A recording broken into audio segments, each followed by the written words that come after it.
بیوی کا شوہر کو ہم بستری سے روکنا. حدیث میں ہے کہ جو بیوی اپنے شوہر کو ہم بستری کرنے سے انکار کرے اس پر رات بھر لعنت برستی ہے. اس حدیث کی وضاحت فرما دیں. نیز اگر شوہر، یہ تھوڑا حیا کے خلاف مسئلہ ہے، شوہر کوئی ایسا طریقہ استعمال کرتا ہے نا ہم بستری کا جس سے اولاد نہیں ہوتی، تو کیا بیوی کو اسے منع کرنا چاہیے یا نہیں کرنا چاہیے؟ دیکھیں حدیث میں آتا ہے کہ کوئی عورت، کوئی شوہر اپنی بیوی کو رات کو اپنے بستر کی طرف بلائے، یہ کنایہ یعنی ہم بستری کرنا چاہتا ہو، عورت منع کر دے، فرشتے اس پہ ساری رات لعنت بھیجتے ہیں. بالکل صحیح حدیث ہے. اب ہمارے بعض اسکالر کیا کرتے ہیں، جب ان سے یہ بات پوچھی جائے تو وہ بات کو گھما دیتے ہیں، سیدھی سیدھی بات نہیں بتاتے کہ بھئی یہ شریعت میں مرد کا حق ہے کہ عورت اس کو ہم بستری سے نہیں روک سکتی. کیونکہ ویمن رائٹس کے نام پہ آج کل بہت تحریکیں چل رہی ہیں، تو وہ بھی کچھ لبرل اسکالرز ہیں جو ہر وقت جو ہے نا کوشش کرتے ہیں کہ خواتین ہم سے ناراض نہ ہو جائیں. تو بھئی آپ شریعت کا حکم بتائیں صاف صاف، چاہے عورت خوش ہوتی ہے ناراض ہوتی ہے. بعض حقوق مردوں کے ہیں، بعض عورتوں کے ہیں، تو وہ بتانے پڑتے ہیں. تو اسی طرح عورت کا بھی حق، مرد کا بھی حق یہ ہے کہ عورت، اگر مرد اس کو ہم بستری کے لیے بلاتا ہے تو عورت اسلام میں منع نہیں کر سکتی، اس کے لیے گناہ ہے. ہاں بیمار ہو تو ایک الگ بات ہے، بخار ہے اس کو، یہ کوئی واقعی بیماری ہو تو پھر ایک الگ بات ہے. نارملی اس کو اجازت نہیں ہے کہ وہ شوہر کو منع کر دے، بلکہ اس میں حدیث میں بہت سخت تاکید ہے.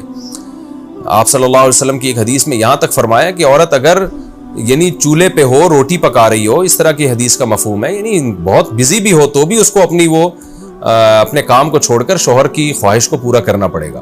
اور یہ نیچر کے بھی مطابق ہے، کیونکہ مرد میں جب یہ سیکس کی خواہش پیدا ہوتی ہے اور اس کو کچلا جائے تو مرد بہت زیادہ ڈسٹرب ہوتا ہے. خواتین اس میں اپنے آپ کو مردوں جیسا سمجھتی ہیں، وہ سمجھتی ہیں ہمارا اس میں وہی حق ہے جو مرد کا حق ہے. بھائی اللہ نے دونوں کے ڈیزائرز میں زمین آسمان کا فرق رکھا ہے، تو مرد کو بہت زیادہ نقصان ہوتا ہے اس سے، وہ بہت زیادہ مینٹلی ڈسٹرب ہوتا ہے اس سے، کیونکہ اللہ نے یہ ڈیزائرز عورت کی نسبت مرد میں بہت زیادہ رکھی ہیں، تھوڑی زیادہ نہیں بہت زیادہ رکھی ہیں. تو میڈیکلی یہ بات ثابت ہو چکی ہے.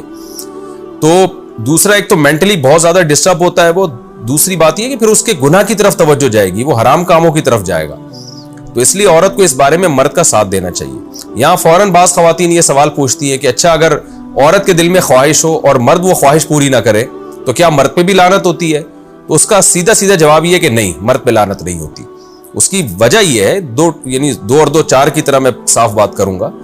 وجہ اس کی یہ ہے کہ عورت کے لیے مرد کی اس خواہش کو پورا کرنے میں عورت کی کوئی انرجی نہیں استعمال ہو رہی، جبکہ اگر مرد کا موڈ نہ ہو اور عورت کا موڈ ہو تو پھر مرد اپنے آپ کو پریپیئر نہیں کر سکتا، اس کے لیے بہت تکلف کرنا پڑے گا اس کو. اخلاقی طور پر تو ٹھیک ہے، مرد کو یہی حکم دیا جائے گا کہ زوجہ کی خواہش کو پورا کرے، لیکن اس پر شریعت نے لازم نہیں کیا ہے، کیونکہ ایک چیز مرد کے اختیار میں نہیں ہے تو لازم کیسے ہو سکتی ہے؟ یعنی ایک آدمی کا وہ ذہنی طور پر تیار ہی نہیں ہے اس کے لیے، تو مرد کے لیے تو جب تک ذہنی طور پہ تیار نہ ہو یہ عمل کر نہیں سکتا، جبکہ عورت کر سکتی ہے. تو انرجی جو استعمال ہوتی ہے نا اس میں بہت زیادہ، وہ تو مرد کی انرجی یوز ہوتی ہے. تو شریعت اس کو کیسے پابند بنا سکتی ہے کہ اس کے ذہنی طور پر وہ مینٹلی تیار سے یعنی ایک عمل کر سکتا ہے؟ تو یہ ظلم ہوتا ہے اس کے اوپر کہ وہ مینٹلی تیار نہیں ہے اور اس کو شریعت کہے کہ اگر بیوی آپ سے مطالبہ کر رہی ہے اور آپ مطالبہ پورا نہیں کرو گے تو آپ پر لعنت ہوگی. تو وہ اس لعنت سے بچنے کے لیے اپنے آپ کو مینٹلی کیسے تیار کرے گا؟ بعض دفعہ تیار کر لیتا ہے، بعض دفعہ نہیں ہو پاتا. اس کا تو دماغ سے بہت گہرا تعلق ہے.